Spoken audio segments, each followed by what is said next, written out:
Hola, ¿qué tal? Muy buenas tardes a todos. ¿Me pudieran confirmar si pueden escucharme y verme y también ver la presentación? Se los agradecería. Que me puedan poner por el chat si pueden escuchar y ver.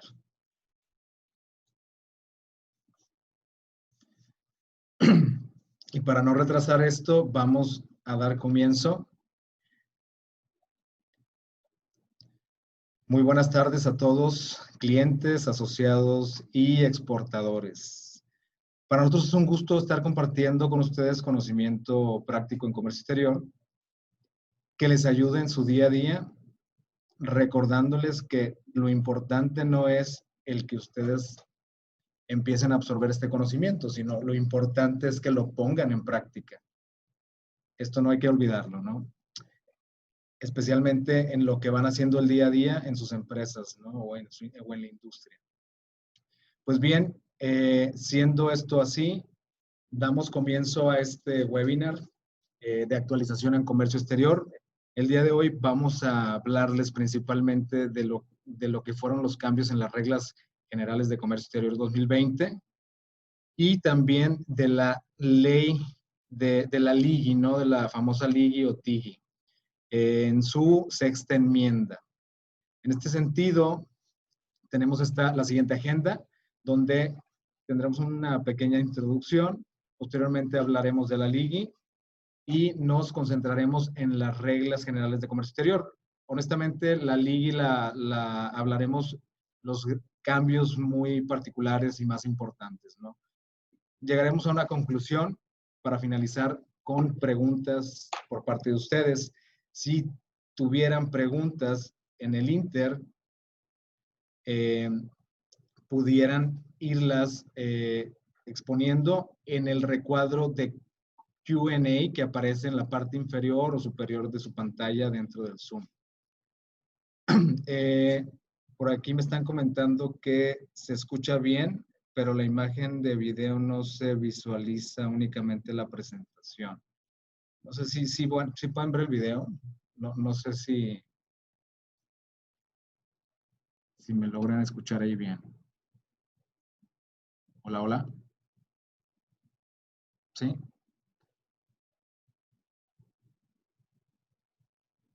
Muy bien. Por ahí me confirman que sí.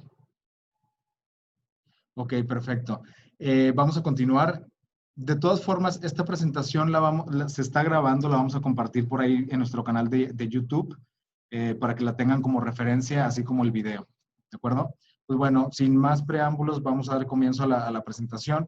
En esta ocasión estamos como expositores un servidor, Luis Flores, la Dirección General de Comware. Por otro lado, va a estar acompañándome Aldo Fuentes, líder legal en la parte de comercio exterior, y por otro lado, Luz Ramírez, ¿no? Líder senior en la parte de compliance y normatividad aduanera. Vamos a estar platicando de estos temas.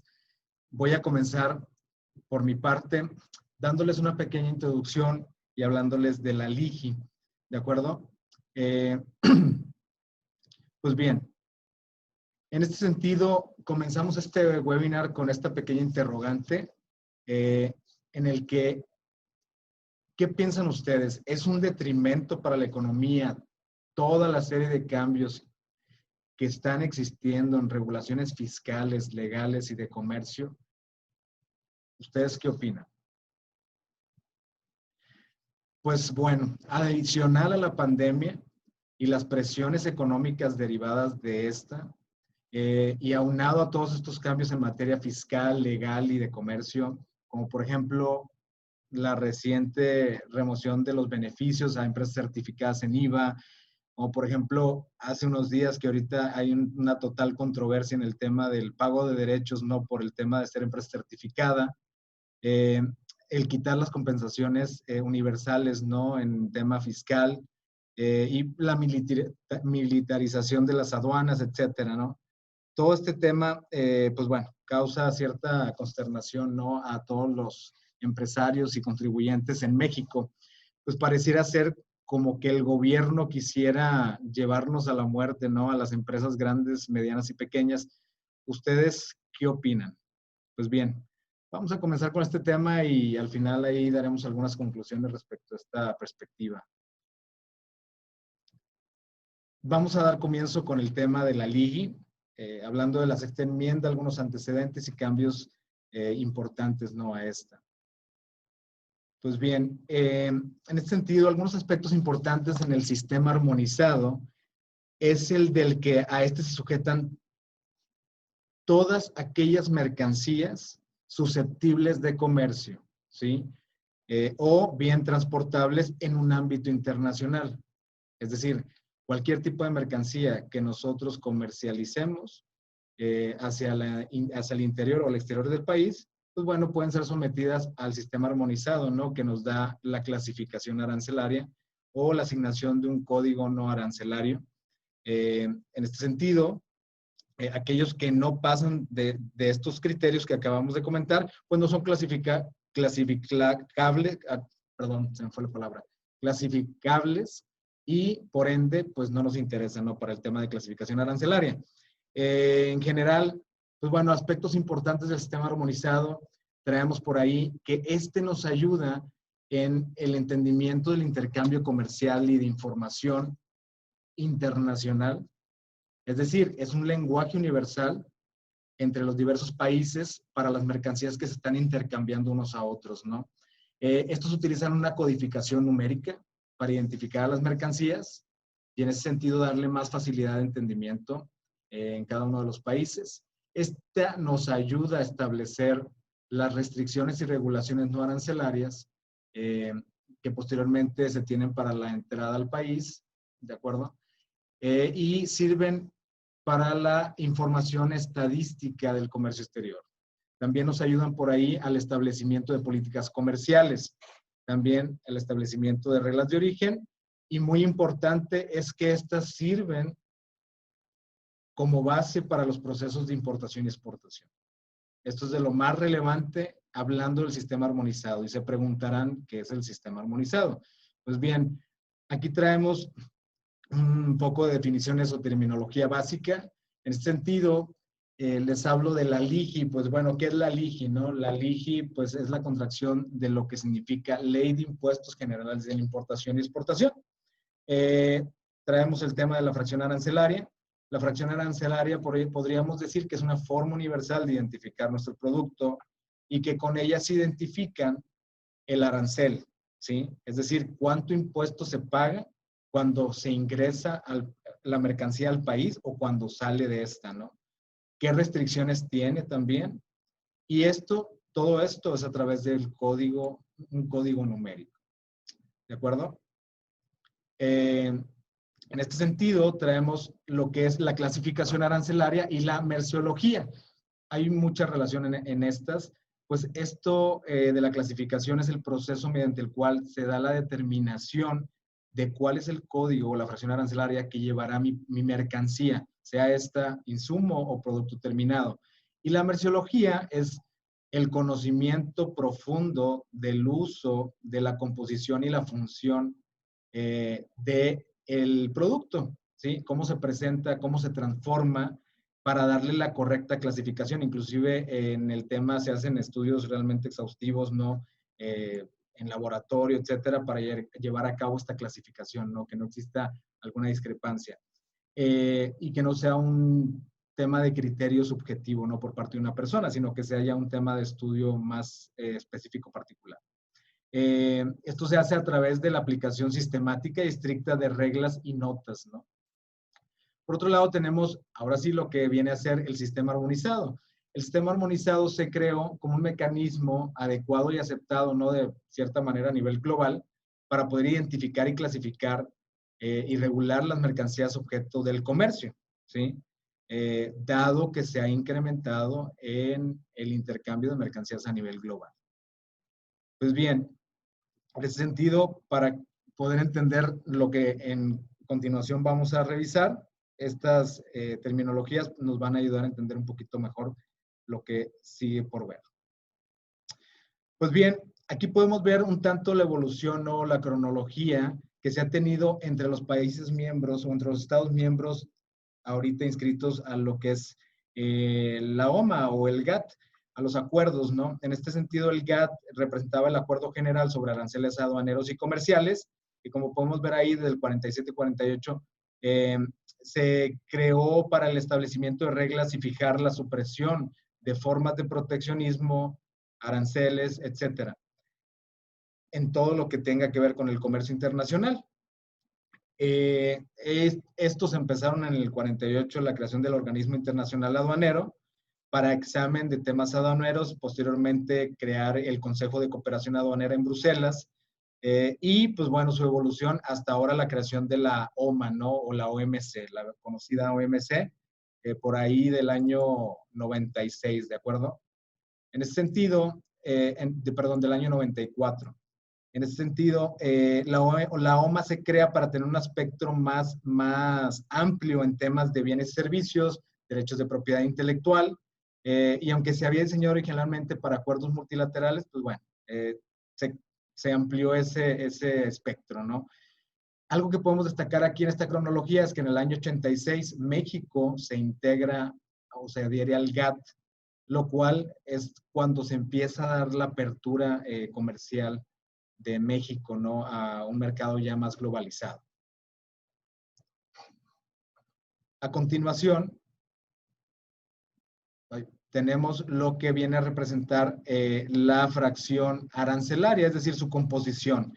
En este sentido, la fracción arancelaria, como ya lo habíamos mencionado, se compone de un código numérico a 8 dígitos, como lo podemos ver en esta imagen, donde va representando cada uno de los pares de dígitos cierta información del producto. En este sentido, la ley de la tarifa de impuestos de importación y exportación nos marca capítulos, partidas, subpartidas y finalmente la fracción arancelaria. Los primeros 2 dígitos corresponden al capítulo, los siguientes a su partida y los siguientes 6 corresponden a la subpartida del sistema armonizado. Estos 6 dígitos nos vienen a dar la identificación internacional del producto. Es decir, la mayor parte de los países cuentan con esta identificación para un entendimiento mejor de la mercancía y no existan confusiones.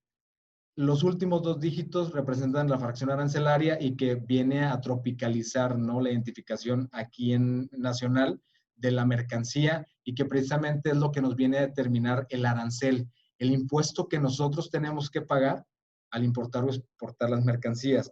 Y como bien saben, este arancel está determinado por su valor, ya sea de forma mixta, específica o ad valorem conforme al valor comercial o en aduanas de esta. También nos ayuda a determinar los beneficios que el producto tiene si estamos adheridos a algún programa de fomento, como lo que es PROSEC, la Regla Octava, UNIMEX, etc. Nos ayuda a conocer si hay alguna restricción sobre esta mercancía y por otro lado, facilita definitivamente la comunicación internacional de las mercancías a un lenguaje común. Algo bien importante es que también esta nos sirve para fines estadísticos.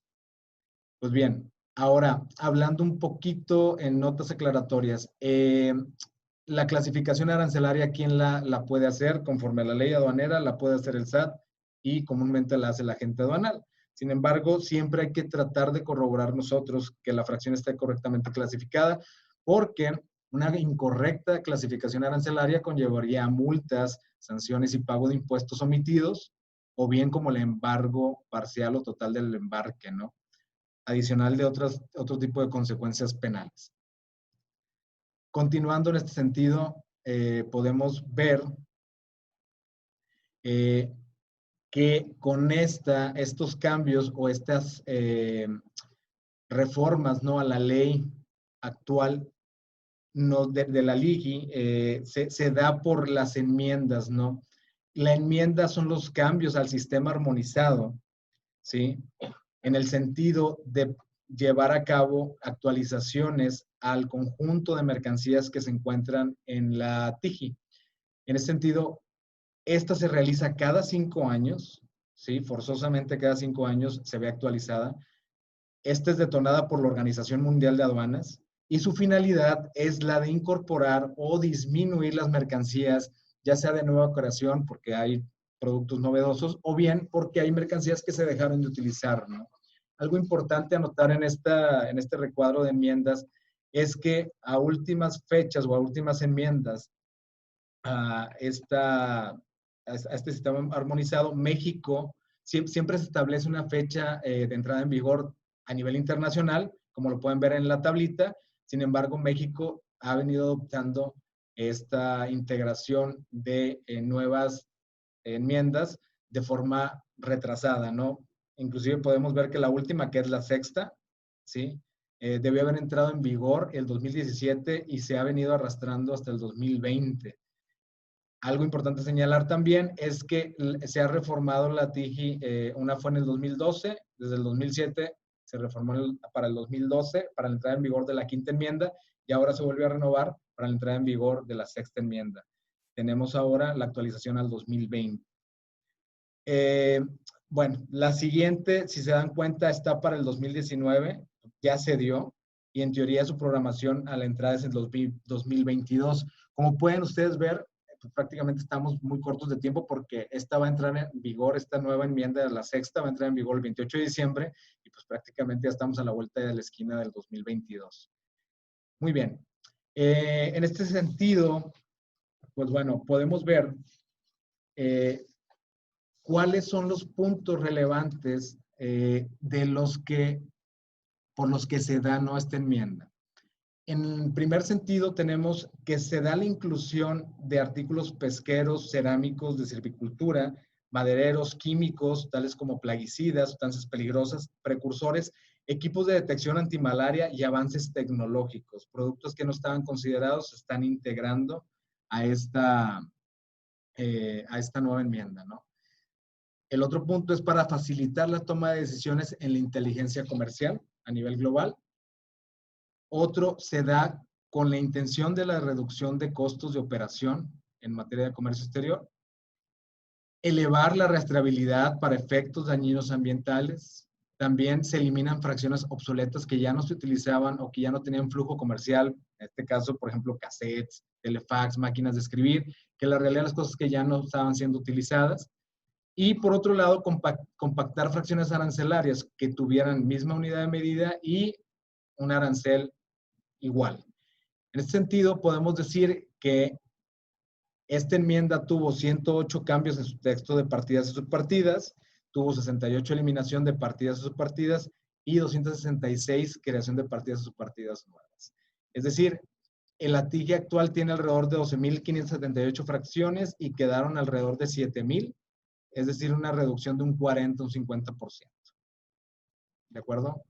Es un impacto realmente interesante, ¿no? Del tamaño de la TIGI actual. Muy bien.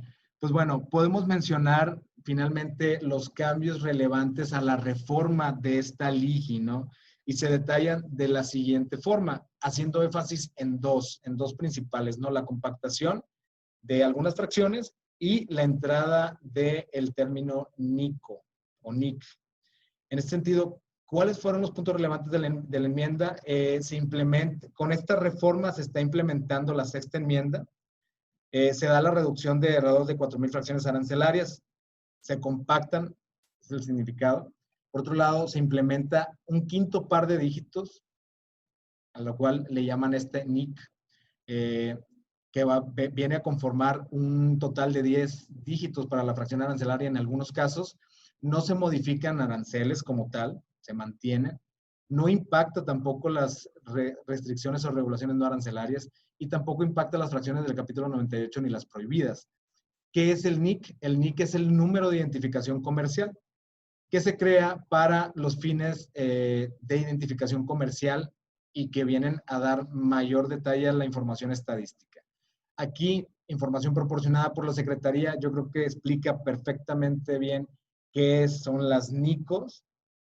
En este sentido, es a la fracción arancelaria que ya manejábamos con su capítulo partida, subpartida, como podemos ver aquí, se va desprendiendo de una categoría muy generalizada a una más detallada el producto para poderlo identificar y de esa forma tener la clasificación arancelaria de esta mercancía. Y se adicionan 2 dígitos más para darle la precisión si, por ejemplo, en este caso vienen dos ejemplos, ¿no? Camisas deportivas para mujeres o camisas deportivas para niñas, ¿no? Eh, a, a estos dos dígitos le llamamos NICO y el objetivo de beneficio de estas NICO es para alinearnos a la clasificación más moderna de mercancías, como la tiene Estados Unidos, China o Canadá. Se identifica la mercancía más ágilmente sin modificar tarifa arancelaria y va a facilitar, en el supuesto del que se requiera modificar las NICOs, que se van a manejar por capítulos, hacerlo de una manera más rápida. Aquí traemos un ejemplo particular que de la misma manera expone la Secretaría, donde podemos ver la TIGI del 2002 en el lado izquierdo, en el lado naranja, y pueden ver cómo, hablando del mismo ejemplo de las camisas, traemos misma unidad de medida y mismas tarifas arancelarias para el impuesto de la importación y el impuesto de la exportación. En este sentido, estas cuatro descripciones se vienen a compactar y se determina una tarifa arancelaria como la marca aquí, la 6106-1002, que me dice es una pieza de algodón. Sin embargo, a través de la NICO que se adicionará a la nueva TIGI, podremos ver el código NICO que corresponde para clasificarla, ya sea esta para mujeres, para niñas, para mujeres, niñas de las demás, etcétera. Y va a haber la correlación con la TIGI del 2012. Lo podemos ver ahí en la cuarta columna del lado morado. En ese sentido, así van a publicarse a través del portal de Secretaría estas enmiendas. En continuación, un punto importante a considerar, si se dan cuenta ahí, el impuesto general de la importación, digamos que está exento, comúnmente se viene a dar exento, esto debido al cambio del modelo de sustitución a las importaciones hasta el actual modelo de fomento de exportaciones. Ya debido a estos cambios, muchos del impuesto general de la exportación se va a ver exento, ¿no?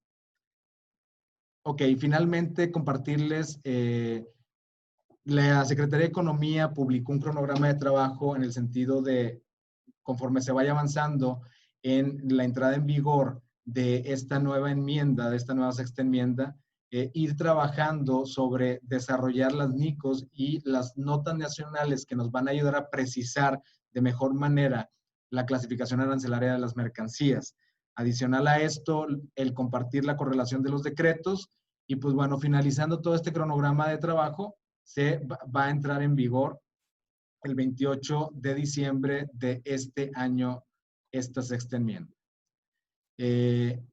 De mi parte sería todo, agradecerles su tiempo y pues bueno, que sigan por acá con nosotros. En unos momentos estará aquí mi compañero Aldo para compartirles y arrancar con las reglas generales del 2020. Gracias.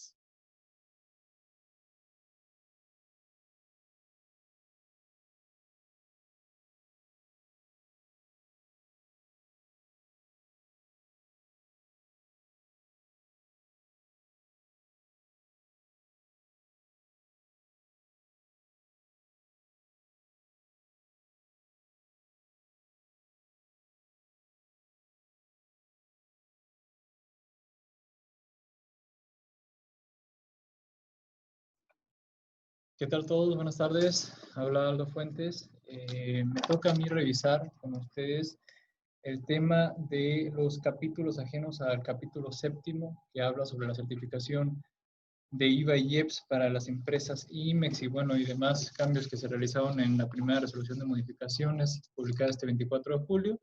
Yo les voy a hablar pues de todos los demás.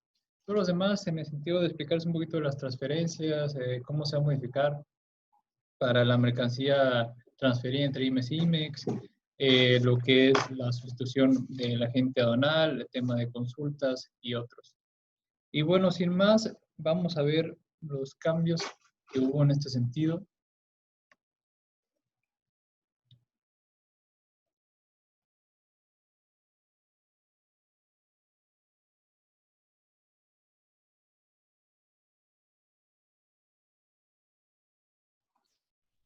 Ok, esto solamente para hacer una breve síntesis sobre qué cambió. Son 43 reglas las que se reforman 10 reglas las que se adicionan y 7 reglas las que se derogan a partir de esta publicación del 24 de julio de este año, a comparación de las reglas publicadas el 30 de junio de este mismo año.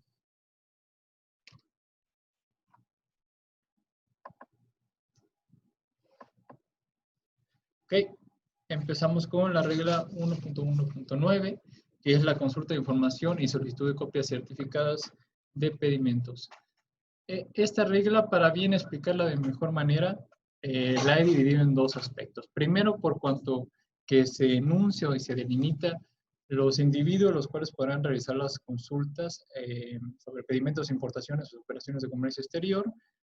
Ya no es nada más la palabra para interesados, sino que se acorta a, bueno, importadores, exportadores, agente aduanal, recintos fiscalizados, empresas site, empresas autorizadas para prevalidar pedimentos, apoderados aduanales, almacenes generales de depósito, agentes navieros, transportistas y empresas ferroviarias.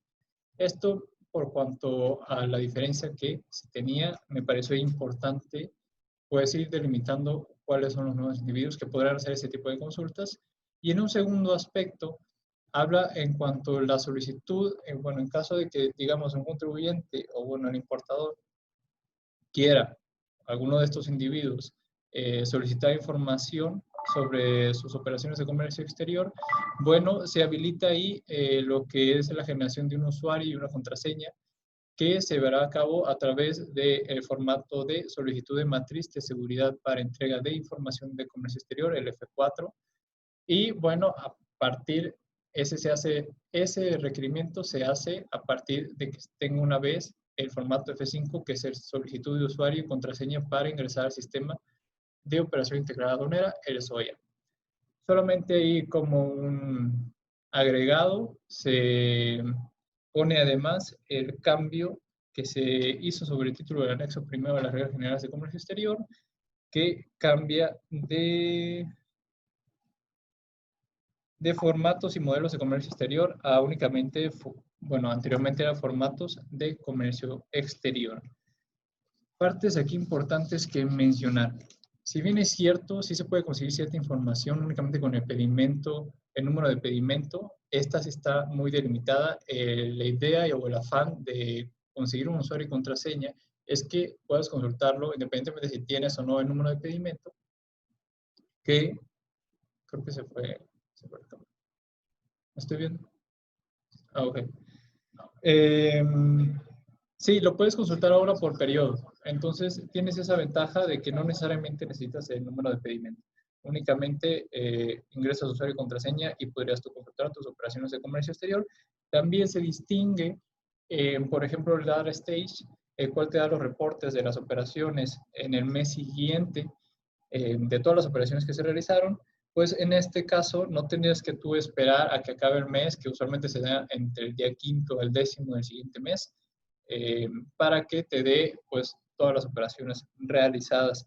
En ese sentido lo veo más como una facilidad que se otorga en el mismo sentido de consulta. Okay. Respecto a la regla 1.4.11, este habla básicamente de la ampliación que se llevó para el plazo de autorización y designación y ratificación de lo que es la sustitución por retiro voluntario del agente aduanal. Anteriormente se podía realizar la sustitución por retiro voluntario del agente aduanal hasta el 20 de agosto de 2020 y bueno, ahora lo que tenemos es que se amplía hasta el 20 de diciembre del 2020. No hay mayor complicación aquí. Yo creo que de las más relevantes que tenemos en los capítulos ajenos al capítulo séptimo sería en todo caso la 1.1.9, que ya hablamos, una más que vamos a ver adelante, que es la 4.3.21 para el tema de transferencias entre IMEX, y la 1.5.1, que es sobre la manifestación de valor, que de hecho vamos a ver a continuación. Ok.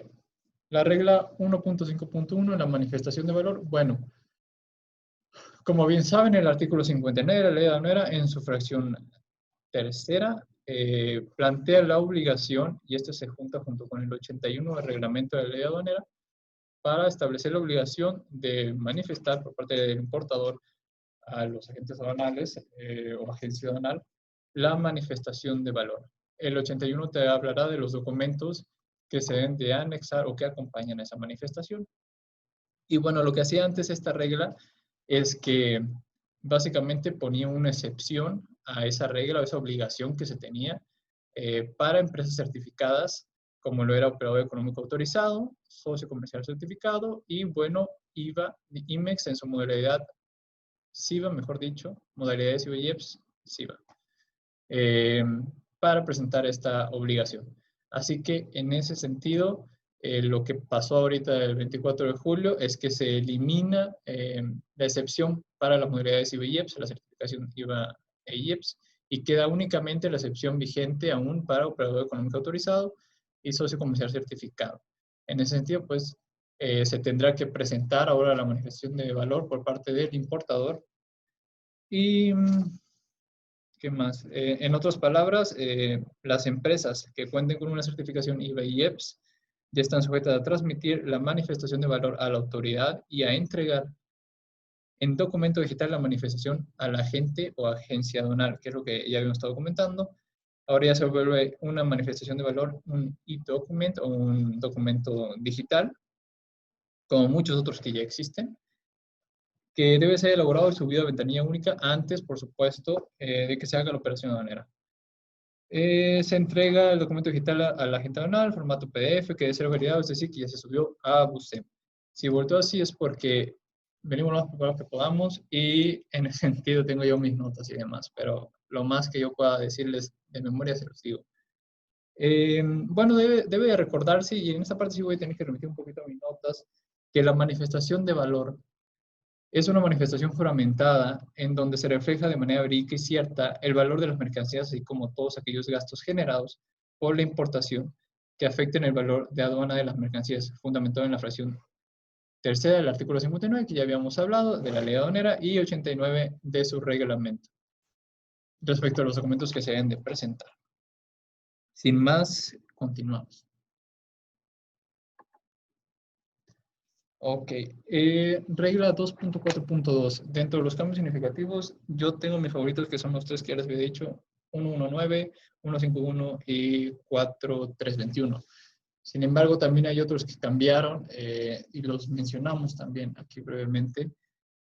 Uno de esos es el de la regla 2.4.2, que habla de procedimiento para efectuar el despacho por lugar distinto al autorizado. Ok, sobre esto de forma a que se entienda, porque obviamente yo te puedo decir nada más que se especifican porcentajes de variabilidad al tema de mercancías que entren o salgan de territorio nacional. Pero para esto yo quisiera explicar de primera instancia el artículo 10 de la ley aduanera, que básicamente nos dice de la obligación que se tiene para que entre o salga la mercancía por un lugar autorizado. Y en su párrafo segundo es en donde nos menciona justamente la excepción, ¿no? Que puede ser por cuestiones de naturaleza, volumen, facilidad o eficacia. Está ahí el supuesto de excepción, y es sobre ese supuesto de excepción del artículo 10 de la ley aduanera que ahora nos remitimos a esta regla 2.4.2 para decir, ok, en el caso, y va como especificando, por supuesto, de que se trate de mercancía a granel, en el cual obviamente se tiene que tener el pedimento por un lado y se tendrá en este caso pues el certificado de peso o volumen. Bueno, te permite cierta variación entre los porcentajes que se declaren y el efectivamente corroborado. Entonces, enuncia ahí diferentes fracciones arancelarias con 0.5% que se refiere a combustibles minerales, 1% para gas natural, ahí son solamente 2 fracciones arancelarias, y para todos los demás el 2%. Aquí hacer mención también que anteriormente, antes de esta reforma, se tenía una tasa general de 2% para todos, entonces por eso mismo reitero el tema de especificación sobre distintas fracciones arancelarias. Lo de abajo es solamente un resumen por cuanto que se especifica sobre 20 fracciones arancelarias del capítulo 20 y una fracción arancelaria del capítulo 38. ¿Okay? En ese mismo sentido va a seguir esa, la 2.4.3 y la 2.410. porque únicamente lo que hacen es como que dar sentido a ese mismo cambio que se hizo sobre especificación de la fracción arancelaria y la variación porcentual que deberá tener. Bueno, en este mismo sentido, igualmente en la regla anterior se limita un porcentaje de variación por el cual se podrá diferir la cantidad registrada en el pedimento en contra de los medidores instalados de la empresa autorizada. Esto por cuanto hace a mercancías que ingresan al territorio nacional mediante tuberías, ductos, cables u otros medios susceptibles. Hay que tener aquí en cuenta, ¿cuál era? El artículo 11, que bueno, ya sabemos que se puede introducir o extraer de territorio nacional mediante tráfico marítimo, terrestre, ferroviario, aéreo, fluvial, otros conductos, otros medios de conducción y la vía postal. Entonces, justamente aquí menciona los otros medios de conducción. O sea, para especificar un poquito más sobre de dónde viene esto, bueno, viene justamente de ese tipo de tránsito ya planteado sobre el 11 de la ley aduanera. Igual, mismo sentido de hacer congruencia, 0.5% para combustibles minerales, capítulo 27, 1% para gas natural, es solo un ejemplo, les comento, menciona dos, mismo capítulo 27, y el 2% que anteriormente era la tasa general, bueno, en este caso se deja para todas las demás. Y lo mismo que el otro, se especifica sobre 20 fracciones arancelarias del capítulo 27 y una fracción arancelaria del capítulo 38. Ok, en el mismo sentido, porque es en el mismo sentido de la 2.4.2 y 2.4.3, la 2.4.10 hará ya esta variación, pero sobre el tema específico de combustibles. En cuanto a ese procedimiento de exportación de combustibles en embarcaciones, se le da esa misma como oscilación o variación porcentual que pueden tener entre un documento y el otro, certificado de peso-volumen o el pedimento. En este caso se limita la variación en porcentaje sobre la cantidad declarada en el pedimento contra la asentada en el certificado de peso o volumen sobre la exportación de combustible en las embarcaciones, 0.5% para esas fracciones en específico, que también va a ser combustibles minerales, porque ese es todo el capítulo 27, pero obviamente enuncia en específico, como ya saben, de lo general o particular, y un 2% para todo lo demás.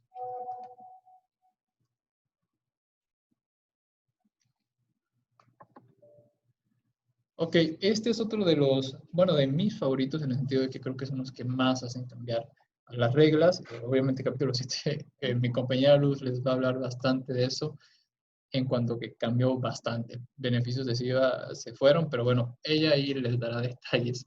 En el tema de plazos de permanencia para mercancía transferida, bueno, ok, lo explico de la forma más sencilla. Si bien ya saben que cuando es IMEX se importa la mercancía y tienes un plazo de permanencia en territorio nacional, porque obviamente estás en el régimen de importación temporal, eh, favorecido, ¿no? 18 meses para materia prima, etiquetas, etcétera, 2 años para contenedores y cajas de tráiler y por la vigencia del programa para maquinaria.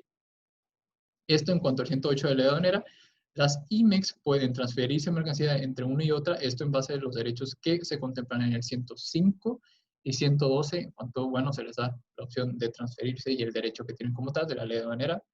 Ahora, y aquí es donde cambia, porque una vez que llega la mercancía a la segunda IMEX, o sea, a quien le fue transferida la mercancía, ellos tenían como excepción en el 7.3.1, de hecho aquí ya me estoy metiendo un poquito del capítulo séptimo, que ellos podían mirar otra vez al 108 y de esa forma volver a aplazar, o bueno, agrandan los plazos que ya tenían, de 6 meses, que es la regla general, a 18 meses, 2 años o por la vigencia del programa, dependiendo y correspondiendo obviamente a la mercancía que se trate.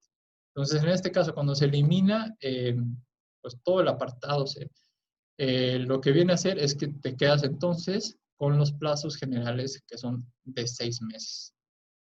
Sí, espero que esté entendido.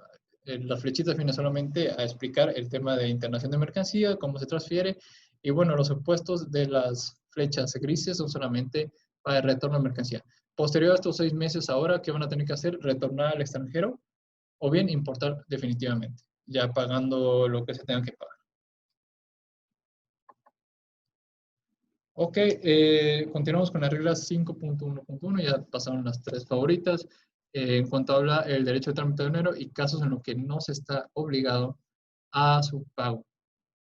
Ok, Solamente se adiciona dentro de los formatos oficiales del anexo 1 de las reglas generales de comercio exterior un formato llamado autorización para la importación de mercancías donadas al fisco federal, conforme al artículo 61, fracción 17ª de la ley de aduaneros anexo primero.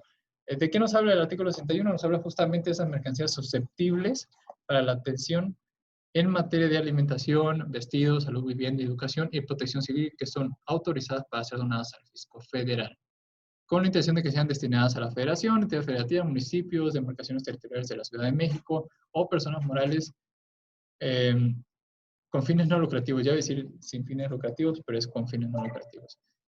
No tiene mayor complicación, se adiciona para el tema del pago del derecho de trámite aduanero, no se va a pagar cuando se trate de este tipo de supuesto, de este supuesto. Y bueno, sin más, creo que sin más, sí. Le doy ya la pauta a mi compañera Luz.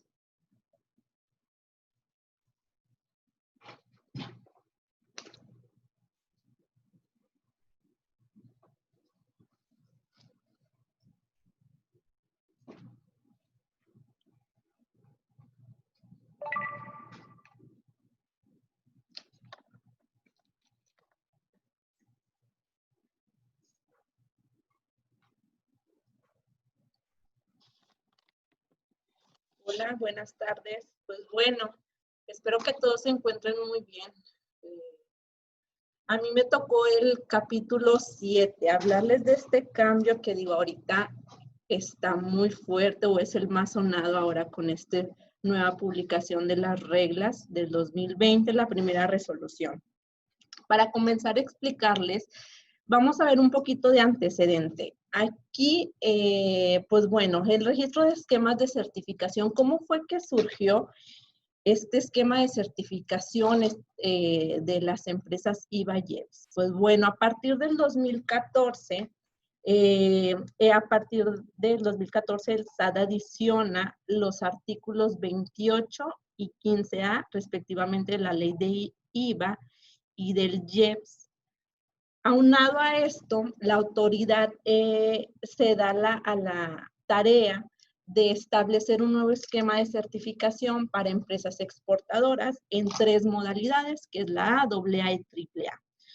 ¿Por qué la autoridad hace esto? Bueno, como sabemos, antes del 2014, las empresas manufactureras, maquiladoras, importaban mercancía, no pagaban impuestos, tanto el IVA como el IEPS. El IVA más que nada no lo pagaban a la entrada de las mercancías, pero tenían la tarea de retornar la mercancía al extranjero. Pues, ¿qué pasaba? Como no había este esquema, la autoridad no podía identificar realmente si las mercancías retornaban al extranjero. Pasaba que muchas empresas vendían la mercancía sin hacer un cambio de régimen, la vendía de manera en territorio nacional. Entonces, crea este esquema de certificación donde, pues bueno, ya conocemos que importamos la mercancía exenta del pago del IVA, aplicando forma de pago 21 y obviamente haciendo nuestros descargos conforme al anexo 31, que es cada 15 días, cada mes o cada 2 meses. Posteriormente, en mayo del 2016, se aplica la primera resolución a las modificaciones de las reglas generales de comercio exterior. Aquí es cuando se establece la homologación del esquema de certificación de empresas en modalidad IVA-IEPS y OEA. Y aquí la autoridad nos regala o nos da más beneficios, que aquí es cuando aparece el beneficio de los 36 meses para importaciones temporales. Entonces, que ahorita, pues bueno, ya no los vinieron a quitar nuevamente. Posteriormente, en 2018, se hace otra segunda resolución de modificaciones de las reglas, donde las reglas se actualizan, pero el cambio es muy mínimo. El cambio sustancial de beneficios se dio en el 2010.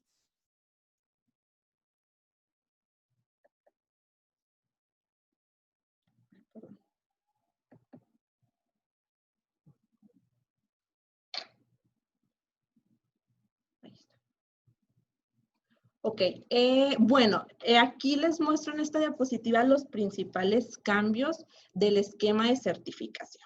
Los quise poner así para ser más específica.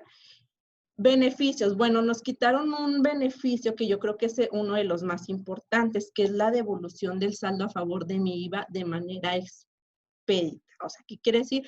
Que anteriormente a las empresas certificadas, de acuerdo al rubro, nos devolvían el IVA de acuerdo a 10, 15 o 20 días, de acuerdo a la certificación que yo tenía, que no pasaba, ¿verdad? Pero teníamos como beneficio. Para las OEAs, pues bueno, las OEAs, los beneficios de la certificación de NIVA-IEPS, todos se pasaron a la certificación de operador económico autorizado. Ahora ya todos los beneficios que perdimos como empresa certificada vienen a estar para las empresas OEA. El pago de derechos, bueno, pues aquí que es un tema que ayer también salió mucho a relucir, ya que por lo que emitió la autoridad del pago de derechos, pero bueno, más al ratito vamos a hablar sobre eso. Se adiciona el pago anual de derechos para las empresas certificadas en IVA-IEPS. Anteriormente, como sabíamos, solamente pagaban las OEA. Ahora anualmente van a pagar las empresas certificadas en IVA-IEPS también. Ampliación de plazos. Este es un beneficio que nos otorga la autoridad. Se adiciona una regla para solicitar ampliación para contestar requerimientos en cuanto a certificación. Si a mí la autoridad me requiere, pues bueno, yo puedo solicitar un plazo de ampliación para poder contestar el requerimiento que me esté solicitando. Y pues bueno, otro también de los beneficios que nos vinieron a quitar, que es la temporalidad para las mercancías temporales, que teníamos los 36 meses, pues bueno, como lo comentaba Aldo, regresamos al 108 con los 18 meses para importaciones IN.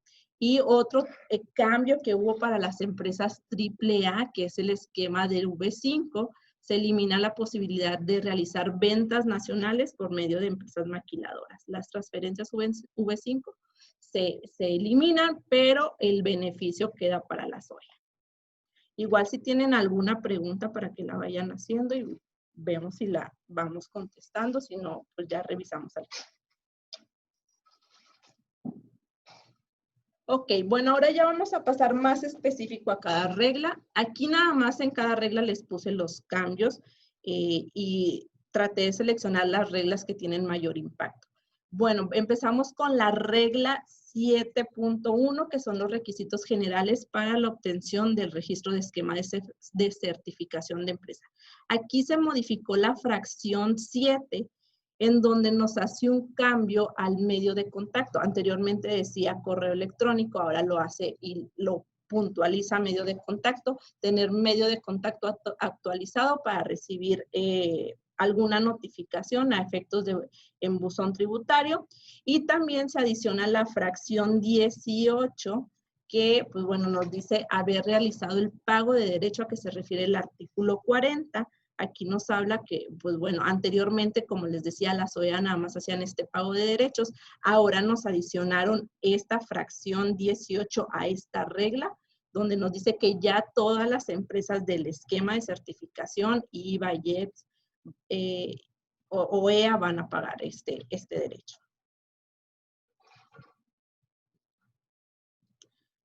Ok, bueno, seguimos con la regla 7.1.2, requisitos que deberán acreditar los interesados para obtener la modalidad de IVA-IEPS rubro A. Aquí se agregaron dos apartados, el A y el B, donde me hace la distinción de IMEX de servicio y IMEX de transformación y reparación. También hace una precisión que establece que el porcentaje a determinar el retorno del 60% va a ser mediante el valor de importación. Anteriormente la regla mencionaba que era para la exportación, es decir, yo del total de mis exportaciones, el 60% tenía que estar retornado, pero mediante el valor de exportación, que no hacía mucho sentido, porque recordemos que el crédito de IVA es de acuerdo a la fracción de importación.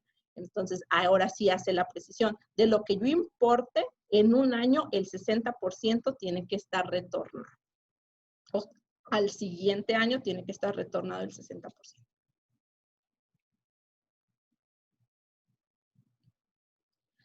Ok, seguimos con la regla 7.1.3, requisitos que deberán acreditar los interesados en obtener la modalidad de IVA-IEPS, rubro AA y AAA. Aquí también fue un cambio de un concepto que dice, en caso de que, derivado de una inspección inicial previo a requerimiento, la autoridad competente, el contribuyente, no acredite que cuenta con las instalaciones necesarias. Esa palabra de instalaciones necesarias anteriormente venía como controles necesarios. Entonces se hizo el cambio. Para llevar a cabo sus procesos productivos o de servicios, no podrán efectuar una nueva solicitud durante los 6 meses contados a partir de la emisión de la resolución respectiva. Es decir, que si a mí la autoridad me visita para yo acreditar en una inspección inicial o en algún requerimiento una visita de mi domicilio y no cuento con las instalaciones necesarias para hacer el proceso productivo de mi producto terminado, pues bueno, pueden ahí, me cancelan y tengo que esperar 6 meses para volver a pedir otra certificación. Ok, seguimos con la regla 7.1.4. Requisitos que deberá acreditar los interesados en obtener la modalidad de comercializadora e importadora u operador económico autorizado. En esta regla se derogó la fracción 3. Esta fracción 3 hacía referencia en el pago de la inscripción de registros de empresas certificadas, o sea, el pago de derecho. Se eliminó de esta, pero se cambió a la 7.1.1. ¿Por qué se cambió? Porque, bueno, pues ahora todos van a tener que hacer el pago de derechos de acuerdo al esquema de certificación que tú seas. Por eso es que se deroga esta fracción de la regla 3.1.4. Ok, seguimos con la regla 7.1.5, requisitos que deberán cumplir los interesados en obtener la modalidad de socio comercial certificado. Pues bueno, aquí como socio comercial certificado, no sé, un ejemplo puede ser agente aduanal, empresa transportista, depósito fiscal, entre otras. No estaba el almacén general de depósito, viene a agregarse como figura en el esquema de socio comercial certificado. Aunado a que se agrega como nueva figura, se añade la fracción séptima, la cual señala las disposiciones que deberá cumplir el rubro de almacén de depósito, de almacén general de depósito. Ahí hay un error de dedo, pero bueno, es la fracción el rubro A deberá de contar con autorización vigente y no estar sujetas a procedimientos de cancelación. Contar con autorización vigente es de acuerdo a la regla 4.51, que nos habla de las autorizaciones que deben de tener los almacenes para llevar a cabo los procesos de almacenamiento. Entonces, debe de contar con esa autorización vigente, deberá presentar un formato de perfil de almacén general de depósito por cada local, instalación o bodega que tenga y que cada bodega cuente con la autorización que me menciona la regla 451. Y también, pues bueno, haber presentado el servicio de almacenamiento por lo menos 2 años previo a que solicite esta certificación con modalidad de socio comercial certificado.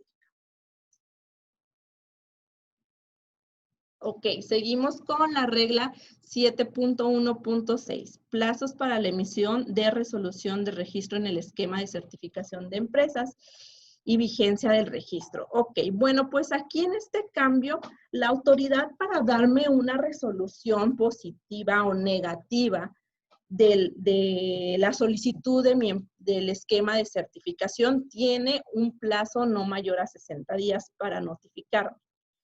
Ahora nada más me va a poder requerir por una única ocasión.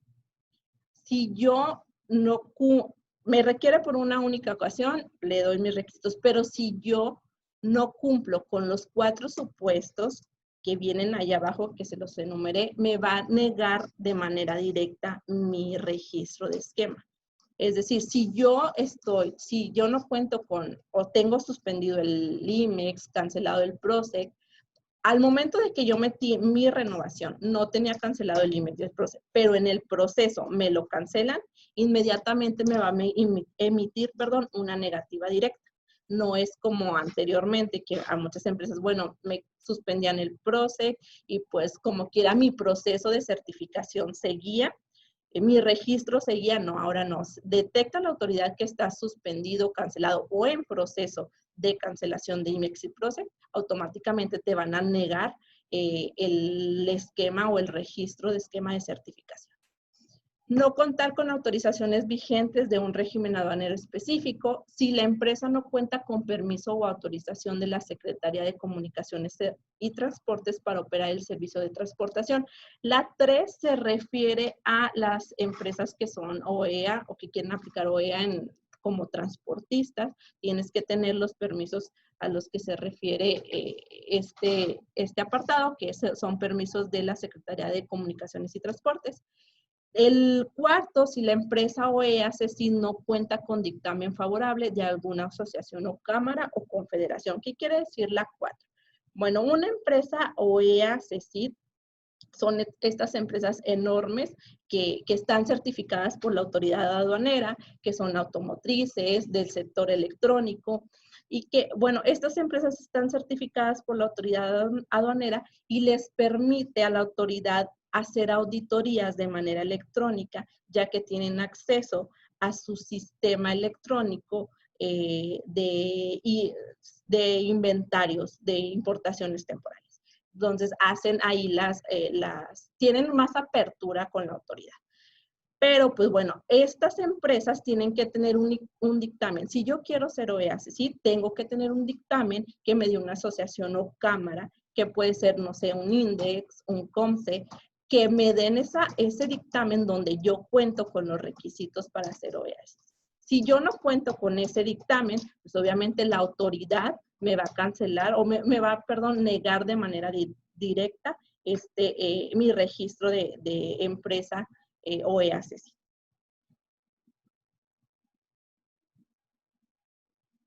Ok, seguimos con la regla 7.1.9. Autorización para emitir el dictamen de modalidad de operador económico autorizado, rublo CECID. Seguimos con la CECID. Aquí, pues bueno, habla de contar con los medios de contactos actualizados para efecto del buzón tributario.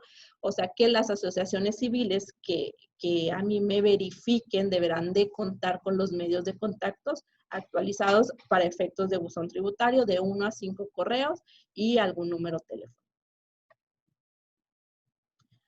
Ok, la regla 7.1.11. Aquí es una regla esta es la regla que les comentaba que se adiciona y que viene siendo como uno de los beneficios, de los tantos beneficios que nos dejaron, que fue la ampliación de plazos para cumplir con requerimientos.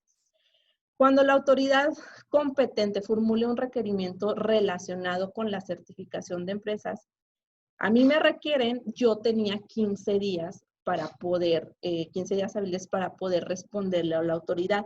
Ahora la autoridad, mediante la ficha 140 de la ley aduanera del anexo 1A, me da la oportunidad de yo hacer la ampliación de ese plazo a 10 días adicionales al plazo que ya me da la autoridad.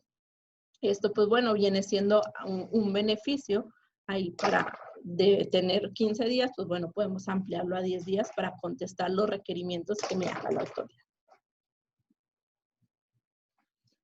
Seguimos con la regla 7.2.1, obligaciones del registro en esquemas de certificación de empresas. Las empresas que cuenten con registro en esquemas de certificación de empresas en cualquier modalidad, cuya vigencia sea de 2 a 3 años, deberán de pagar de manera anual el pago de derechos, que el pago de derechos es de 29,747.90 pesos. Aquí hace la distinción ya porque ahora ya dice que certificación de empresas en cualquiera de su modalidad. Y el pago va a ser anualmente. No importa que mi certificación sea AA, AAA y tarde 2 años, 3 años en hacer la renovación. El pago de derechos va a ser, como bien dice, pago de derechos va a ser anual.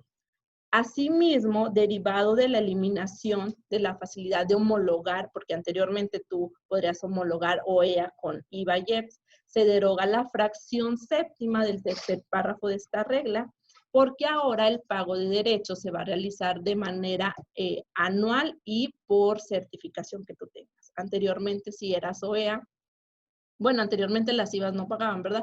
Pero la OEA pagaba de acuerdo a los plazos de IVA y EPS. Entonces ahora no, ahora va a ser por año y por eso se quita la fracción séptima. Bueno, seguimos con la regla 7.2.1, causales de requerimiento para el registro de esquemas de certificación de empresas. Existen muchos requerimientos y existen muchos causales de cancelación. Yo ahorita nada más les estoy poniendo los que cambiaron, los que se adicionaron, para que no vayan a creer que nada más con esto, si no cumplo con esto me cancelan o me requieren, no. Son solo los cambios. La fracción cuarta, bueno, se deroga la causal de requerimiento por no efectuar el pago de derechos para la OEA, pero se adiciona en este caso la fracción 6.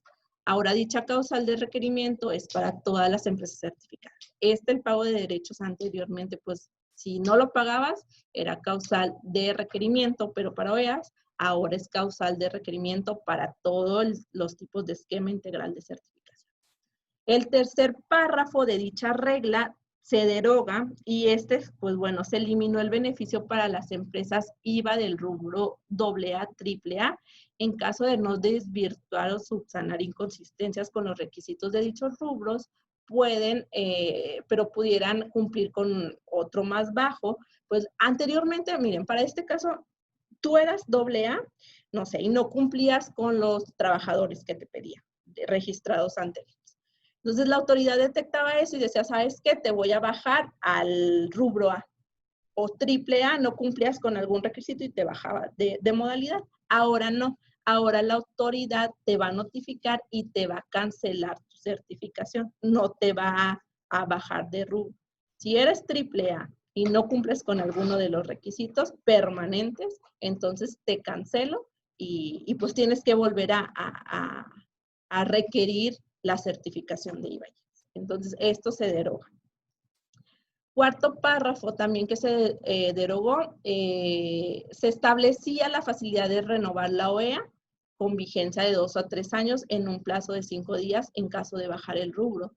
Por ejemplo, si yo era OEA y pues tenía 2 años por ser certificada AA, me cancelan la certificación de IVA, la autoridad decía, pues bueno, te cancelé la certificación de IVA, pero sigue la OEA. Te daba la oportunidad de que tú pudieras renovar la OEA 5 días después. Pero, por ejemplo, ahorita que ya se quitó ese beneficio de poder bajar de certificación, pues bueno, por eso quitaron el párrafo cuarto.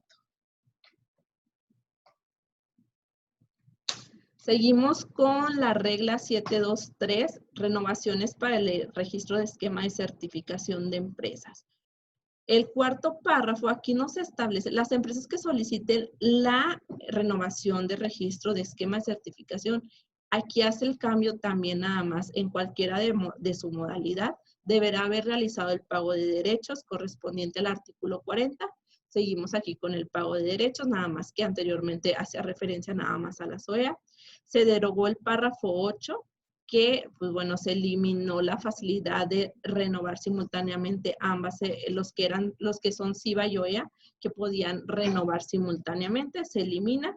Y se deroga también el párrafo 9, las empresas certificadas SIVA y rubro AA, AAA y OEA, que no presentaron la renovación de SIVA, dejarán de contar con la vigencia de 2 a 3 años en OEA, según corresponda. Y pues bueno, lo anterior es debido a que se considera una certificación independiente. O sea, que ya no están juntas y cada una va a tener su tiempo de renovación y de vigencia. Es por eso que también se deroga el párrafo 9.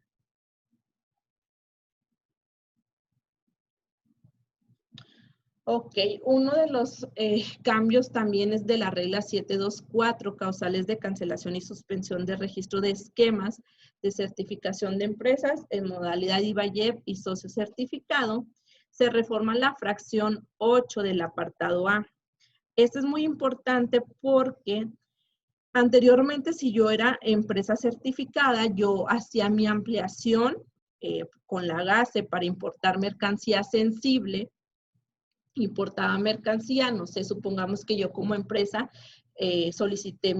di mi aviso, dije que yo importaba estas mercancías, que hacía tales procesos, pero al siguiente año voy a hacer otro nuevo proceso, importo otra materia prima a la que yo no le di a la autoridad ni le dije que hacía ese proceso. Entonces, la autoridad me puede cancelar si yo importo mercancía del anexo 2 que no corresponda a mi proceso productivo o bien a mis productos terminados que correspondan a la modalidad del programa que corresponda. Si yo le dije a la autoridad que yo hacía botellas de plástico y después hago, no sé, cajas, yo tengo que avisarle que voy a importar mercancía y avisarle del cambio que voy a hacer en mi proceso y que necesito importar una nueva fracción sensible. Si no, me va a cancelar. Se deroga la fracción 5 que establecía la causal de cancelación cuando no se subsanen irregularidades y no se pague el crédito fiscal dentro de los 30 días siguientes a que se haya surtido efectos la notificación de resolución que establece el procedimiento de la regla 737. Me cancelan, yo tengo 30 días para hacer el pago del crédito fiscal. Entonces, se deroga también eso. A ver, ok, permítanme. Sí. La 723, digo, ahorita me voy a ir ya un poquito más rápido porque creo que ya ahí nos tardamos. La 723, renovaciones para el registro de esquema de certificación. Creo que esta ya la di, sí, perdón.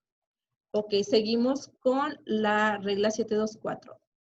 Otro de los cambios que hubo, se adiciona una nueva fracción, que es la fracción 6, que establece como causal de cancelación cuando la GACE tenga conocimiento que yo no cuento con una infraestructura necesaria para operar mi programa IMEX, los regímenes aduaneros, cuando soy la empresa automotriz, elaboración, transformación.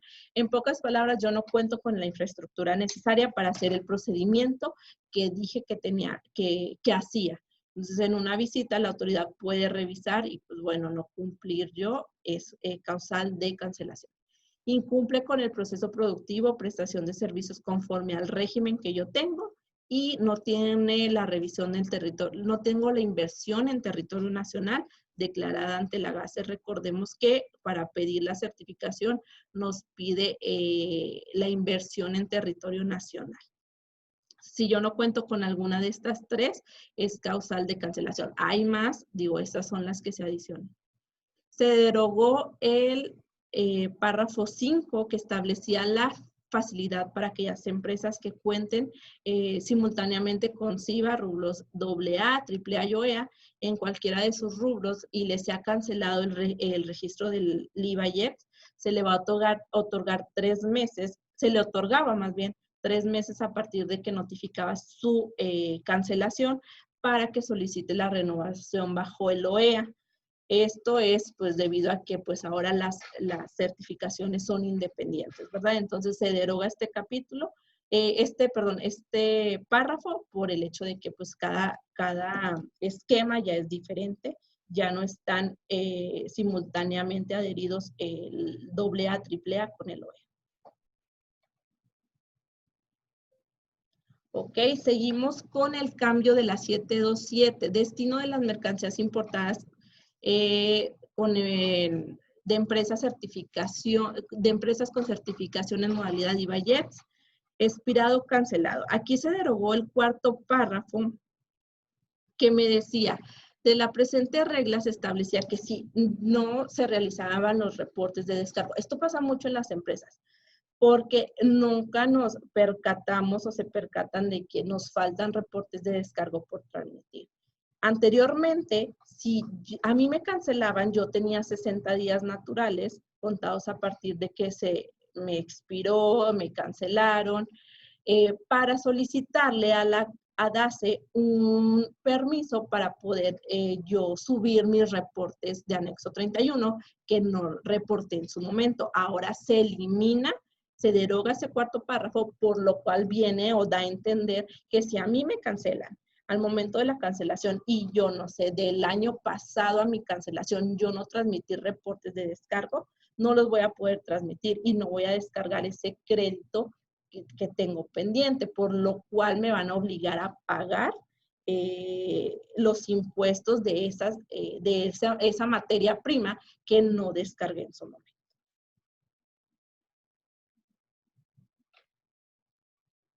Ok, y bueno, vamos a tocar la regla 7.3.1, que esta es, bueno, es de las reglas que más sufrió cambios porque en sí se modificó toda la regla, que son los beneficios. De los 26 beneficios que tenían las empresas certificadas IVA-IEPS, que nos quedamos con 5 y generalmente, o sea, englobando todas las certificadas, viene siendo 1, porque los demás son de la 2 a la 5, son temas más específicos de operación para ciertas empresas. Entonces, pues bueno, nos quedamos con la fracción 1 que habla del crédito fiscal en sus operaciones destinadas en los regímenes aduaneros autorizados, que son las importaciones temporales, pues que no pagamos impuestos de IVA y de IEPS. Entonces, es, pues bueno, la razón de ser de la certificación de IVA y IEPS es no pagar el IVA a la importación. Se queda como beneficio. Digo, ya sería mucho si se quitara, ¿verdad? 2, las empresas que bajo su programa IMEX fabriquen bienes de sectores eléctrico y electrónico, aeronaves, destinadas para depósito fiscal, despacho conjunto. Pues bueno, aquí las empresas pueden hacer un despacho conjunto de las mercancías, ya sea por tráfico aéreo. Entonces, siempre que cumplamos con lo establecido en lo que nos dice esta fracción 2, digo, viene siendo un cambio más operativo. Digo, esto habla de las operaciones aéreas de la 45.30.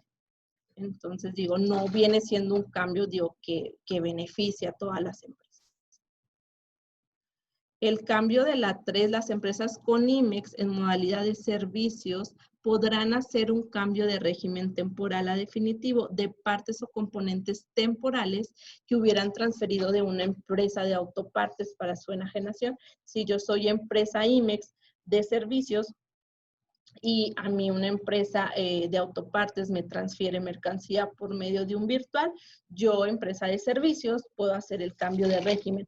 Pero esto es muy importante porque las empresas, tanto la IMEX de servicio como la IMEX industrial o de autopartes, tienen que ser empresas que sean del mismo, que sean empresas hermanas, que sean del mismo consorcio, por así decirlo. Entonces, digo, nada más para que quede. Y obviamente siempre que cumplan con los requisitos que establece esta fracción, ahí vienen los requisitos. No me metí tanto en estos cambios porque la verdad no son cambios que nos vengan a traer muchos beneficios. O sea, están bien, o sea, son cambios muy operativos para ciertos sectores nada más. Las empresas con programa IMEX, la 4, es las empresas con programa IMEX bajo su programa fabriquen embarcaciones de recreo deportivas tipo lancha, yate, velero. Bueno, ahora estas empresas podrán realizar la entrega de dichas mercancías en territorio nacional a extranjeros o mexicanos residentes en territorio nacional o extranjero para su importación temporal siempre que cumplan con los requisitos establecidos.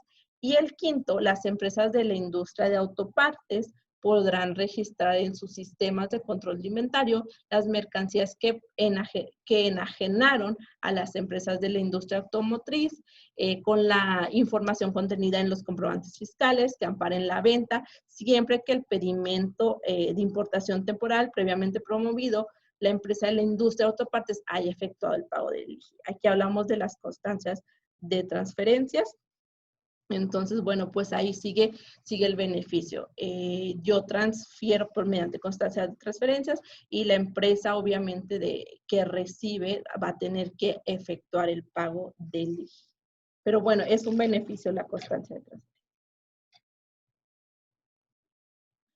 Ok, bueno, ahora vamos a hablar así rapidito de las modificaciones que hubo, pero de los beneficios que realmente nos vinieron a quitar. La devolución del IVA Ok, ¿qué pasó con este beneficio que teníamos? Pues bueno, si bien, digo, las devoluciones del IVA rara vez se daban de acuerdo a lo que contemplaba la regla 73.1, que decía que para la A son 20 días, doble A 15, triple A 10 días para que la devolución fuera inmediata, ¿verdad? Pues bueno, esto nunca sucedía, pero pues, lo vinieron a quitar este beneficio. ¿Qué pasaba aquí? Pues bueno, ¿por qué lo vinieron a quitar? Porque en la resolución miscelánea se derogó la regla 235 que nos hablaba de este dicho beneficio para las empresas certificadas. Se quitó, pero ¿qué pasaba aquí? Pues bueno, yo como empresa pedía mi devolución, pero ¿por qué no se cumplían? Porque la autoridad requería. Si a mí me requiere la autoridad algún requisito para poder yo, poderme dar la devolución, me hacía requerimientos, prácticamente haciéndome un requerimiento yo pasaba a los 40 días que nos dice el Código Fiscal en el 22. Entonces ahí ya me pasaba los 40 días y pues ya tendría que seguir el proceso normal. Ya no me hacían válido la devolución de acuerdo a la regla 73.1. Muchos también dicen que, bueno, todo este cambio que hubo de infraestructura en el SAT también no permitía que las devoluciones de IVA fueran de manera expedita, como viene mencionando la regla. Entonces, eso fue uno de los beneficios que nos quitaron. Otro de los beneficios que se quitó fueron los plazos de retorno en importaciones temporales. Anteriormente teníamos que la temporalidad a partir del 2016 mayo para las importaciones IN era de 30, empezó a ser de 36 meses. Ahora con este cambio nos regresamos a lo que nos marca el 108, que son de 18 meses en importaciones IN.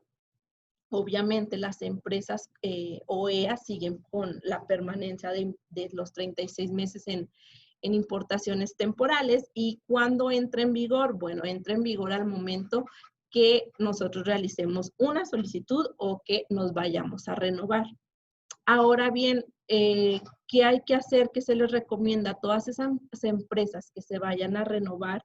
Por favor, revisen con su proveedor de servicios de anexo 24 para que les empiecen a configurar su sistema para ya empezar a contar las temporalidades de acuerdo a los 18 meses y no tener ahí problemas al momento de los vencimientos o retornos de la mercancía. Es muy importante hablarlo con su proveedor de sistema de anexo 24. Que pues bueno, aquí también cabe mencionar que es muy importante que viene, digo, yo aquí tengo como que estoy en pro y en contra de los 36 meses, pues bueno, así te daba la facilidad de poder retornar la mercancía, poder moverle a tus inventarios, pero prácticamente una empresa no es factible que dure 36 meses con inventario. Entonces el inventario tiene que estar retornándose ya sea hasta 2, 3 meses, 6 meses. Viene a afectar aquí a las empresas IMEX de servicio, almacenadoras, con el plazo de los retornos, virtuales también para las AAA, que pues bueno, ahora ya son de 6 meses. Pero pues bueno, es un cambio que pues digo, muchas empresas, ahí sí se van a venir muchas reestructuraciones de materia prima en anexos 24 por este tipo de cambios, ajustes en los sistemas. Pero bueno, vamos a pasar a la otra diapositiva. Otro de los cambios, de los cambios así, o beneficios que se eliminan es la inscripción inmediata a los padrones de importadores de sectores específicos. Yo con la certificación de IVA podía presentar un aviso, una ampliación y podía importar mercancía de estos sectores. Ahora no, ahora se elimina, ahora va a tener que ser por medio de la autoridad secretaria de Economía para solicitar estos sectores específicos. Tenía ese beneficio. Ahora se queda el beneficio para las OEA. Estos beneficios se quitaron, pero pues las OEA sigue teniendo el beneficio del padrón de importadores, la inscripción inmediata. Otro de los cambios que, bueno, también ya les había mencionado mi compañero Aldo, que era la eliminación del beneficio de no transmitir ni proporcionar la manifestación de valor en el despacho de las mercancías. Aquí es muy importante aclarar que es en el despacho de las mercancías, no es que no la debo de tener en mi expediente. Es muy importante, ¿no?, que cada expediente tenga su manifestación de valor y hoja de cálculo. Entonces, para despacho de mercancías solamente era ahora se queda nada más para las OEA, se elimina para las certificadas en IVA. Y la manifestación de valor la tiene que hacer la empresa, no se hace, no el agente aduanal, es obligación de la empresa, como comentario, ¿verdad? Porque después dicen, es que el agente aduanal no me la mandó. Muchos agentes aduanales prestan ese servicio, pero en sí el responsable para la autoridad es la empresa. Ok, otras de las reglas o de los cambios de la regla 731 que se eliminaron, se elimina el beneficio de cumplir con las regulaciones y restricciones no arancelarias, un plazo de 60 días a partir de la fecha de notificación del acta de inicio de pago. Esta regla es muy importante porque aquí le quitan a las empresas certificadas IVA este beneficio de, bueno, eres certificada IVA, no te voy a levantar el PAMA, pero puedes hacer el despacho y tienes 60 días para pagar las regulaciones, restricciones o cumplir con el beneficio. Ahora no, ahora quitaron ese plazo de 60 días y pues queda normal. También se elimina el beneficio para las mercancías susceptibles a ser identificadas individualmente del sector eléctrico electrónico. Anteriormente, las empresas de estos sectores podían importar mercancía y en los documentos evitaban documentos aduaneros, tanto pedimento, acuses, no declaraban los números de serie, marca y número de parte. Ahora se elimina y pues bueno, tienen que declararlos. Si son del sector eléctrico electrónico, tienen que declararlos, pero queda para las OEA. Si eres empresa sector eléctrico electrónico y eres OEA, tienes todavía el beneficio de no declarar los números de serie y de marca en las importaciones. Después también se eliminó el beneficio de realizar transferencias de mercancías importadas temporalmente a través de pedimento único, que ampare las operaciones virtuales a que se realice. Pues bueno, la mayoría ya conocemos los pedimentos virtuales únicos. Pues bueno, estos quedan eliminados para empresas certificadas IVA. Permanecen para las OEA. Ok, les mencionaba yo que también uno de los cambios para la modalidad AAA. Anteriormente la AAA podía importar mercancía por medio de un virtual y tener 36 meses de temporalidad. Pues bueno, es un cambio también que viene a afectar mucho a las empresas AAA porque la temporalidad del virtual es de 6 meses ya para ellas. Y este cambio, si bien los cambios de la certificación de IVA que les mencionaba ahorita, van a surtir efectos cuando yo me renueve. Este cambio de la temporalidad de 6 meses, no. Este cambio fue a partir del día siguiente a la publicación, que fue el 24. Entonces, a partir del 24, las empresas AAA, la temporalidad de virtuales es de 6 meses. El beneficio permanece para las empresas OEA. Y bueno, otros de los beneficios eliminados para las AAA es presentar pedimentos consolidados mensuales. No hablo de virtuales, aquí hablo de pedimentos IN consolidados. Fracción cuarta, despachar sin declarar o transmitir número de serie. Pues bueno, aquí ahora sí hay que declararlo. Fracción quinta, despacho aduanero de exportación en domicilio, también se elimina. La 73.3, aquí habla de los beneficios de la modalidad de OEA. Como bien yo les decía que muchos de los beneficios que tenían las empresas certificadas pasaron a ser nada más de las OEA, por tal motivo se adicionaron 8 fracciones de la 23 a la 30. Aquí, bueno, pues la primera es que si la autoridad advierte sobre actualización de las causales de suspensión de padrones, se suspenderá el registro y se deberá seguir con el proceso establecido. no estarán obligadas a transmitir la manifestación de valor que ya mencionábamos. Las mercancías importadas temporalmente bajo el amparo IMEX podrán tener 36 meses. Esto es para OEA. Las mercancías susceptibles a ser identificadas del sector eléctrico y electrónico podrán efectuar el despacho sin incluir marca, modelo y serie, que es el que le quitaron a las certificadas. OEA permanece. Efectuar la consolidación de carga de mercancía de importación o exportación contenidas en un mismo vehículo. O sea, si yo soy empresa OEA, yo puedo importar mercancía en un mismo transporte y la mercancía puede ser de amparar varios pedimentos, varias impresiones de aviso, de diferentes tratados y hasta de 3 agentes aduanales diferentes. También se podrá tramitar un pedimento consolidado de manera mensual, semanal, y deberá pues emitir por remesa, transmitir al SAI. Este es un beneficio que se los quitaron a las AAA, pero para OEA permanece. Entonces, bueno, antes de que terminemos, yo les quiero, como un resumen así, digo, sé que es mucho texto y todo, pero para que se queden con estos cambios que hubo y que son así muy específicos. No presentar la manifestación de valor, solamente no la presentan solamente las OEA, ¿ok? Se elimina la devolución de IVA para todas las empresas del esquema de certificación. Ya no va a existir la homologación de vigencias. Si tengo requerimientos por parte de la autoridad, tengo 10 días adicionales si presento un escrito de acuerdo al formato 140. Y eso va para todas las empresas. Y otra cosa es para la inscripción de padrones de sectores específicos, solamente queda para las OEA. La autocorrección por 60 días posterior al despacho, solamente para las OEA. Hacer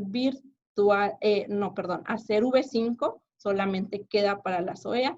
Y hacer rectificaciones, esto es muy importante, hacer rectificaciones sin autorización de acuerdo a la regla 6.1.1 mediante los 3 meses. Si yo tengo que rectificar y pagué mi pedimento, estoy dentro de los 3 meses y soy OEA, puedo pedir la rectificación sin tener la autorización de la aduana, ¿ok? Y pues bueno, 36 meses de temporalidad solamente queda para las OEA en virtuales, y NIN, y el pago de derechos, pues es para todas las empresas. Ayer se publicó, la autoridad lanzó una publicación acerca del pago de derechos. Lo vamos a profundizar más adelante, ya sea mañana que reciban un comunicado muy específico sobre el pago de derechos. La autoridad mencionó el pago de derechos que va a ser de manera retroactiva, es decir, que vamos a pagar lo que no se pagó desde que nosotros obtuvimos nuestro esquema de certificación. Es decir, si lo obtuve desde el 2015, tengo que pagar por cada año con actualizaciones y recargos. Entonces, es un tema muy complicado que ahora vino porque haciendo el cálculo, digo, bajita la mano, si va a salir como en 250,000 pesos más o menos por cada empresa. Entonces, para que tengan contemplado este cambio, digo, ahorita la autoridad ha venido con muchos cambios y esperemos que no nos cambie o que no nos haga retroactivo la temporalidad de los 36 meses que ya teníamos anteriormente. Eso es lo único que esperamos que no, porque si va a ser ahí, entonces sí vamos a tener que pagar mucho en cuanto a vencimientos y cambios de régimen. Entonces, bueno, pues espero que, no sé si haya preguntas, digo, no veo preguntas aquí. Pero bueno, entonces los dejo con mi compañero Luis Flores y pues muchas gracias. Como quiera, si tienen alguna duda, me contactan o igual nosotros vamos a mandar ahí un resumen de lo que vimos hoy de manera más específica cuáles fueron los cambios de acuerdo a cada esquema de certificación. Muchas gracias y que tengan excelente tarde.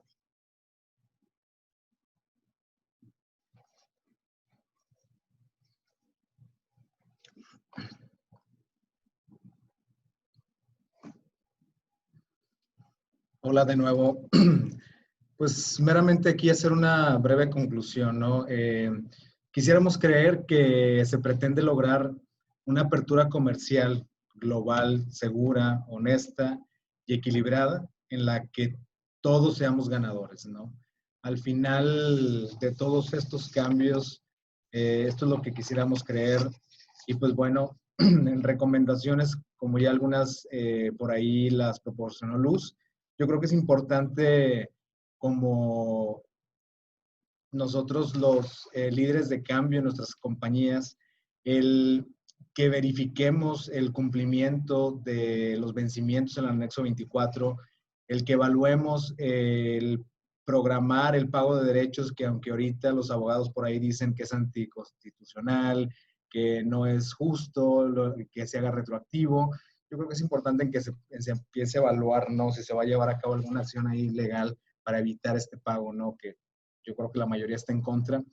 En otro de los puntos, el corroborar nuestra clasificación arancelaria, porque aunado a estos cambios al TIGI, también tenemos el TEMEC, que por ahí nos tiene las afectaciones en cuanto al tema del origen de las mercancías. Por otro lado, súper importante que corroboren con su proveedor de software de anexo 24 que todos estos cambios sean implementados, porque muchos de los errores que nos percatamos es que muchas veces los sistemas no se actualizan porque no los pagan o porque realmente no se percatan, no se dan cuenta que los tienen actualizados, y les recomendamos que esto lo validen con su proveedor de software de anexo 24. También por ahí corroborar sus procesos productivos, sus billetes de material, que las incorporaciones de productos sean las adecuadas para evitar alguna sanción, ¿no? Por todos estos cambios que se vienen suscitando. Finalmente, evaluar los esquemas de transferencia de mercancías con sus proveedores o clientes, especialmente para este tema de los B5, ¿no? Que fue una estrategia, digamos que muy, muy bien jugada, ¿no? Por parte de las AAA, pero pues ahorita ya sería un tema de considerar. Aquí, resumiendo, ¿no? Adicional de este punto, creemos que la autoridad, en aras de hacer una recaudación de impuestos mucho más efectiva y aunada al que por ahí escuchamos que siguen existiendo empresas que por ahí hacen mal uso de los programas de fomento, siguen por ahí promocionando renta de programas IMEX en redes sociales, se siguen viendo por ahí malos manejos, ¿no? Administración de sus anexos 24, de vencimientos, de retorno de mercancías, que utilizan el tema de la temporalidad para prolongar el hecho de tener inventarios en sus almacenes.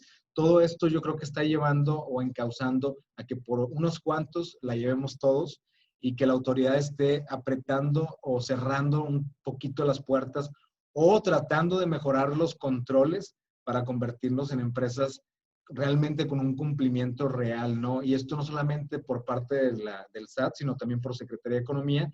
Y por ese lado, digamos, viéndolo del lado positivo, sí, esa es la búsqueda, ¿no? Que se tiene por parte de la autoridad, pues lo están logrando, ¿no? El que las empresas realmente se volteen a hacer un análisis interno en sus procesos. ¿Para qué? Para que empiecen a tener un cumplimiento mucho más sólido, mucho más base normativa, y que esto les ayude a mejorar, ¿no? Y que, en este caso, empresas extranjeras volteen a vernos como un sitio realmente rentable para invertir y o para hacer negocios, ¿no? Con empresas locales. Bueno, pues agradecerles el tiempo. Vamos a seguir dando este tipo de pláticas para poder ayudarles a que esto lo puedan implementar a sus empresas. Y definitivamente sabemos que es mucha información y que pudiesen estar algo perdidos. Acérquense si ya es que tienen algún asesor que les esté dando por ahí pauta. Si no, se pueden acercar con nosotros, envíenos sus preguntas, sus comentarios. Por ahí en redes sociales estamos publicando ya un poquito más de información.